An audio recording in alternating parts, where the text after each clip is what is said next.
Multiple updates as we have spring training kicking off the real games tomorrow. Do the Orioles have the best infield in baseball and catcher in baseball? Well, one data group out of the MLB says yes. Hello, everybody. I'm Jon Leiberman. This is a signed baseball. Hopefully you can see it from Cal Ripken. I had the luxury of having him on my radio show years ago. Obviously, Cal, Brooks, some of the great infielders of the Orioles time. We're going to talk about why some are saying the Orioles have the best catcher and infield combo this year when it comes to wins above replacement. We have that coming up. We have some very interesting tidbits about the Anthony Santander deal. Did the Orioles actually actively pursue him? We're going to talk about that. We have a Kyle Bradish injury update, and we know who is starting the first game for the Orioles against the Pirates tomorrow. That's all coming up in just a moment. Please like, subscribe, do all the things. The spring training season starts in earnest very, very shortly, and it's going to be exciting. So please follow along with us on the ride. It's going to be a lot of fun. Now, it is no secret, right? The Orioles are stacked in the infield with young talent when you have Westy, and obviously you have Adley, and obviously you have Gunnar, and you hope that Jackson Holliday has a great bounce back season as well, particularly at the plate.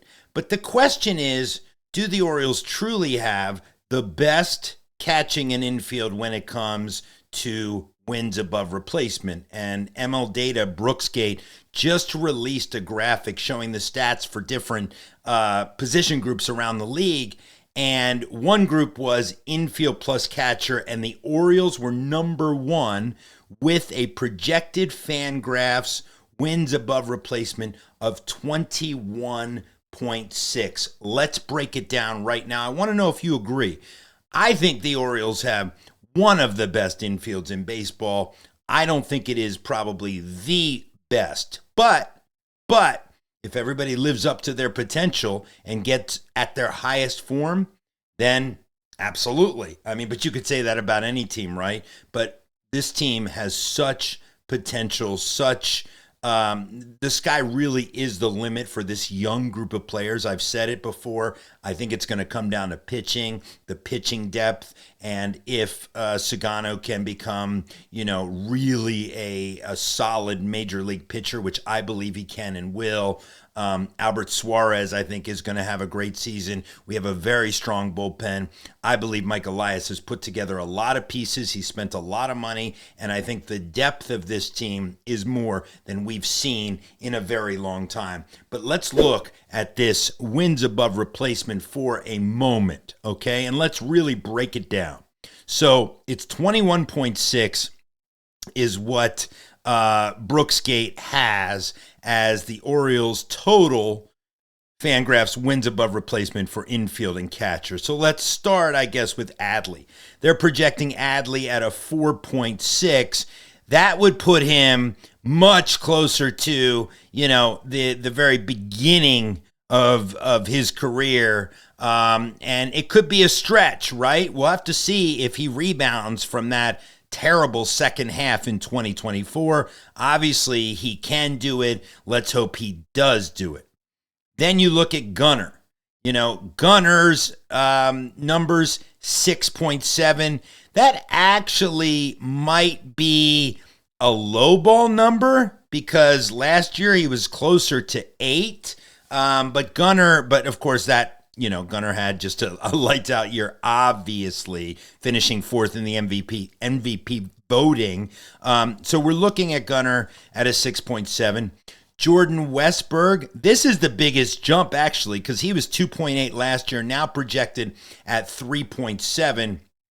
And this one's interesting, and this might make or break whether the Orioles Fangraphs wins above replacement for catcher and infield is the number one in baseball, and that is Jackson Holliday.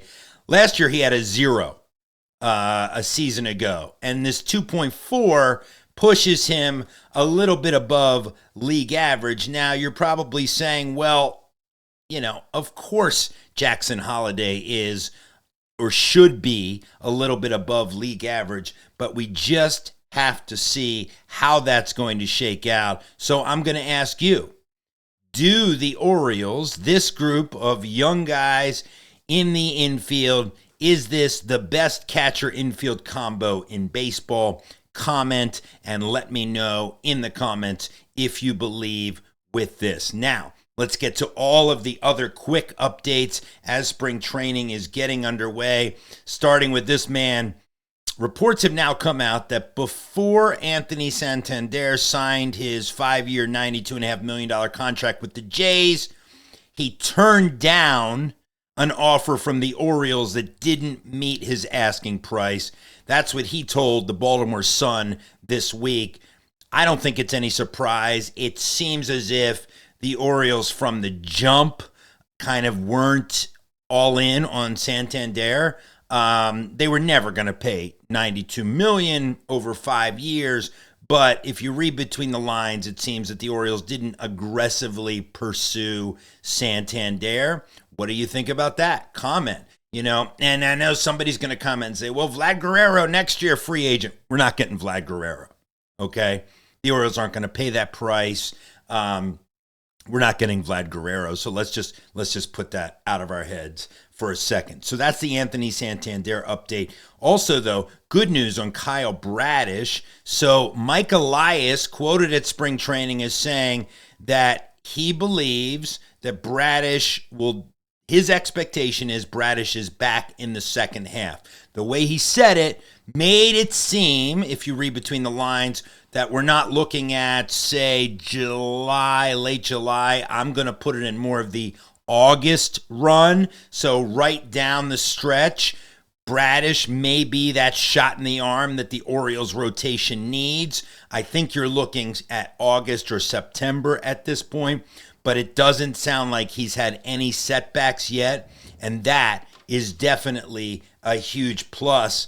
We know that this man is starting the Orioles' first spring training game against the Pirates on Saturday. Suarez will take the hill. We're going to get to see that new slider that he's been working on. That should be exciting as well. And if you don't know this, the computerized system that's calling balls and strikes will be tested during spring training exhibition games after, 3 or 4 or 5 years of experiments in the minor leagues.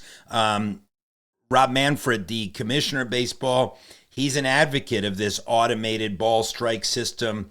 Potentially as early as 2026, it could be used to aid MLB home plate umpires, but not replace them. What do you think about the automated system? Tell me. And finally, the other kind of big news in baseball is no more baseball on ESPN after 2025. Apparently, the asking price and apparently Major League Baseball didn't see ESPN as a good fit anymore. That Sunday Night Baseball is a special place in my heart, maybe in yours too, dating back to when it was John Miller and Joe Morgan and real memorable Sunday nights. But after this season, no more MLB on ESPN.